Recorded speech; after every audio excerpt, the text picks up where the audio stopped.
প্রথমবার ইউরোপের মাটিতে ইউরোপিয়ান দলের বিপক্ষে মাঠে নামবে বাংলাদেশ। সান মারিনোর বিপক্ষে আগামী 5 তারিখ মাঠে নামবে হামজা সুমিত্রা। র্যাঙ্কিংয়ে পিছিয়ে থাকলেও ইউরোপের বড় দলগুলোর বিপক্ষে নিয়মিত খেলে তারা, এমনকি বিশ্বকাপ খেলা দলের বিপক্ষেও লড়াই করেছে দলটি।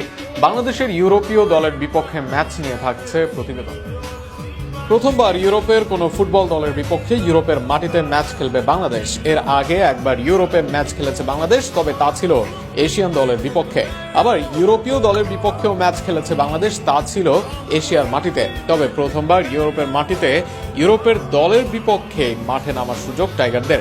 আগামী 5 জুন ইতালির পার্শ্ববর্তী দেশ সান মারিনোর বিপক্ষে একটি আন্তর্জাতিক ফিফা টায়ার 1 প্রীতি ম্যাচ খেলবেন হামজা জামালরা।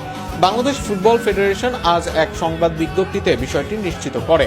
বিজ্ঞপ্তিতে বলা হয়, ম্যাচটি অনুষ্ঠিত হবে সান মারিনোর মাটিতে। এর মধ্য দিয়ে প্রথমবারের মতো ইউরোপের মাটিতে খেলার অভিজ্ঞতা অর্জন